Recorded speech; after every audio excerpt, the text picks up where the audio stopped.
The Green Zone, Baghdad, Iraq. It was just a matter of waiting. Juba was good at waiting. Patience was an important tool for him, as it is for all snipers.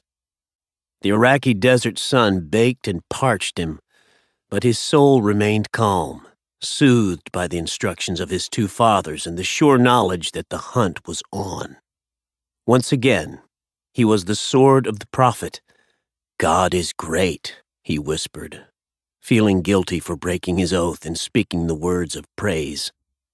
He had been in the hole for 3 days, shaded only by a few bushes during the hottest part of the blistering afternoons. He let his face and neck become sunburned and measured his rations carefully, eating and drinking only enough to survive. The last chocolates from his field rations had been eaten, and he had intentionally drained the last water from his canteens the previous day. He was hungry, and thirst clawed at his throat. Good. Throughout the time in the hide, he had heard sporadic traffic passing unseen only 50 meters away and the occasional boom of an explosion somewhere down the track. Each morning, an American patrol rolled past, clouds of dust following the big vehicles. He could have gotten help any time he wanted it. Didn't want it. On the 4th morning, the sun was up and the temperature was climbing when he saw the faraway dust clouds kicked up by the oncoming patrol. No wonder they were so easy to ambush. He crawled from the hide, brushed away the signs of his stay by brooming the area with a bush, and staggered to the road. The vehicles now could be seen with the naked eye, which meant they could see him, too, a wobbling soldier alone in the desert. He held up his hands as if in surrender to the first Bradley fighting vehicle that approached, with its .50 caliber machine gun trained on him. Then he collapsed. A lieutenant of the U.S. 1st Cavalry Division instantly recognized the disruptive pattern camouflage uniform and weathered beret worn by the British soldier and jumped down to help. They pulled him into the shade of the big vehicle. Sweat caked the dusty face and dirt clung to the filthy uniform, and when they started pouring some water into his mouth, he greedily grabbed for the canteen. The American pulled it back. "Easy, pal. Just a little bit at a time. You're going to be okay." He offered another sip.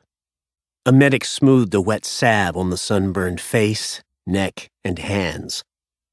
Juba slowly responded in a British accent, haltingly explaining that his sniper team had been discovered a week ago and his spotter killed in the ensuing fight. The Englishman had evaded the searching insurgents, found this road before dawn today, and walked next to it since then, hoping that a friendly force would spot him before the insurgents did. The Americans were unaware that his uniform and the rifle hanging from his shoulder had been stripped from a British soldier he had killed outside of Basra. Juba was able to stand unaided by the time a helicopter arrived, and he thanked the American soldiers and climbed into the bird. Within 30 minutes, it delivered him to the landing pad of a military hospital inside the Green Zone of Baghdad. A stretcher team met him, but he waved them off, and they led him into a cool corridor, then into a big room where other soldiers lay on cots. A nurse helped him remove his tunic and stuck a needle into his arm to start a slow drip of hydrating fluids. He had been outside in the heat for so long that the fresh liquid going directly into his veins, plus the air conditioning, caused a deep and instant chill, and he began to shake as if he were freezing. The nurse recognized the reaction as normal and wrapped a blanket around his shoulders as a doctor came over to check him. Exhaustion, sunburn, and dehydration, but no wounds. Juba lay back on the cot, enjoying the brief rest and the air conditioning.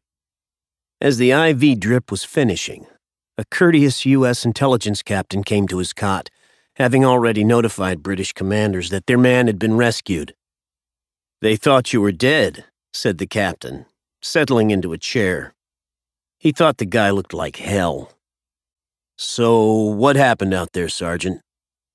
The officer took a few notes as Juba repeated his tale of a mission gone wrong. "Sorry about your buddy," the American said and put away the notebook. "Bad shit." "Part of the job, mate." Juba sighed and leaned back on the green sheet of the metal-framed cot. "Your instructions are to rest up and then return to your unit as soon as medically fit," said the captain. The busy doctor in uniform came by just long enough to look him over for a final time and remove the needle. "I've signed your discharge slip, Sergeant. You're going to be fine, except for a few aches and pains and that sunburn. Drink a lot of water and have some chow. Here's some ointment for the burn, and if you need more, just come by the pharmacy.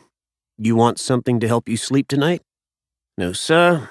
I've dealt with worse than this." "Okay, then. You're free to leave. Good luck." The intel officer was still there. "Come on with me, soldier, and I'll take you over to the mess hall, then give you a chit for a bed tonight in the guest quarters." Juba pushed himself from the cot, acting wobbly, then drew himself erect and stretched, turning side to side. The body was lean and muscular. He put on his tunic. "Thank you, sir, but I planned something a little more upscale. I'm going to get a hotel room, raid the minibar, take a long shower, get some decent food, and then sleep for 2 days." "I hear you," said the officer. "I got everything I need. Stay safe." He waved Juba through the door.